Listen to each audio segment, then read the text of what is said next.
Por su parte, Aristóteles desarrolla la teoría antigua de la argumentación, en la cual de- muestra una visión de la argumentación científica dentro del marco de una lógica, ¿sí? Eso lo hacen en los libros, los tópicos y los analíticos. Sin embargo, la retórica que prevalecerá es la del libro 3, que es de la retórica.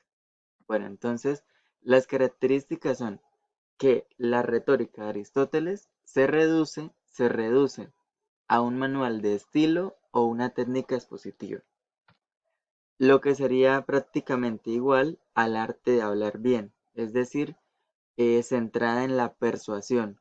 Digamos, se convencía a las personas de que creyeran en algo no por los razonamientos lógicos, sino por las técnicas que empleaban para manipular a los auditorios. Bueno, estaba centrado sobre todo en la oralidad y además de eso, como habíamos dicho, se centró principalmente en el libro 3 de la retórica. No estaba relacionado con la formación de la opinión, o sea, dar razones, explicar, sí, o sea, explicar correctamente a partir de razonamientos lógicos, sino a partir de la persuasión. Por su parte, el autor Pedro de Ramos, en el año 1555, presenta el Trivium de las artes del discurso. Entonces, ¿qué es lo que hace Pedro de Ramos?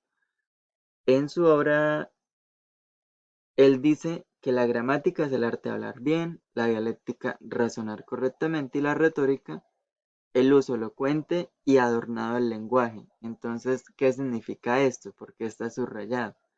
Porque cuando Pedro de Ramos reduce la retórica a el uso elocuente y adornado del lenguaje, lo que hace es reforzar lo que se había entendido de la retórica de Aristóteles, lo cual lleva a que la retórica llegue a su languidecimiento y prácticamente a su fin, porque empieza a concebirse la retórica como que es la manipulación, el engaño, incluso pues se deja tanto de lado que una de las obras más importantes en las enciclopedias y todo eso, donde registraban los términos más importantes de ciertas épocas, ni siquiera aparecía la palabra retórica, ¿sí? Por lo que digamos, se concebía de manera peyorativa, ¿sí? Porque es la ornamentación del lenguaje para persuadir, es decir, para engañar.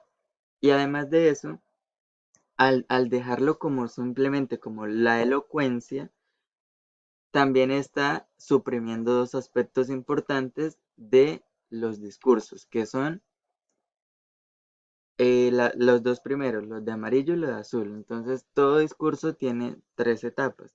La inventio, que es establecer los contenidos de un discurso. La dispositio, que es cómo se organizan esos elementos que se mencionaron de primero. Y ya la elocución es la manera en la cual se expresa eso que se organizó.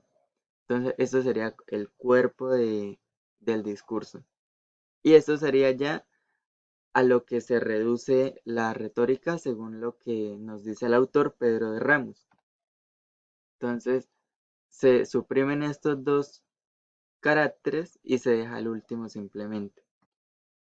Por su parte, los filósofos Descartes, Kant y otros hacen parte de lo que se llamaría la tradición lógica formal moderna, es decir, para ellos la argumentación tenía una única finalidad, es decir, hallar verdades absolutas, descubrir la razón, encontrar verdades.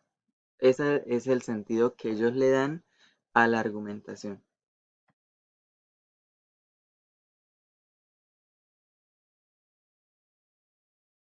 Entonces, a modo de resumen, bueno, los sofistas vimos los cuatro caracteres que nos enseñaron, la antifonía, la paradoja, lo probable y la dialéctica. Aristóteles vimos que la retórica se redujo a un manual de estilo o técnica expositiva. En Pedro de Ramos vimos también que la retórica es centrada en el uso elocuente, las figuras literarias para persuadir. En Descartes vemos que la argumentación y la retórica tiene una finalidad y es la búsqueda de la verdad.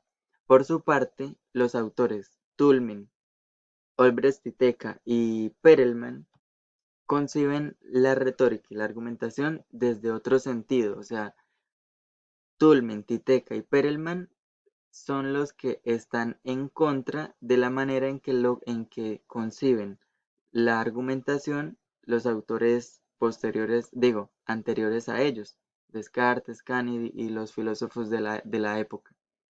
Entonces, ellos dicen que la argumentación no se usa para hallar verdades absolutas, es decir, se argumenta sobre temas que sean de difícil acuerdo, ¿sí?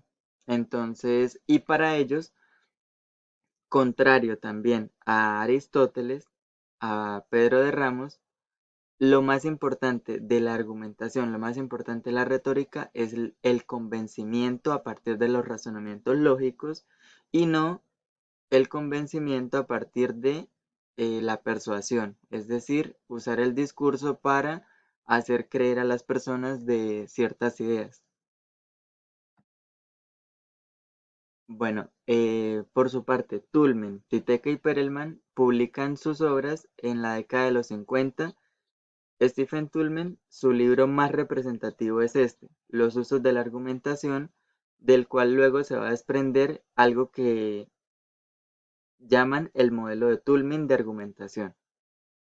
En cuanto a Perelman y Titeca, publican el Tratado de la Argumentación, La Nueva Retórica. Los dos, desde diferentes posturas, estilos y maneras de trabajar la argumentación y la retórica, publican sus obras en el mismo año. Las características de estos autores son las siguientes. La primera es que buscaban que el pensamiento argumentativo fuera un medio racional, ¿sí? Para que fuera útil para los seres humanos. El siguiente de ellos es que la lógica es el arte de pensar correctamente. El otro es que la retórica se esfuerza, bueno, la argumentación es el esfuerzo de articular la parte lógica y también la parte retórica, es decir, Aristóteles fue entendido simplemente desde lo retórico, ¿sí? Entonces ellos quieren traer lo lógico, o sea, que se convenza al auditorio de lo que se está diciendo y a su vez que eso esté relacionado con la manera en que se presenta al auditorio los discursos. Entonces es una articulación. Y finalmente, tiene mayor valor el convencimiento que la persuasión.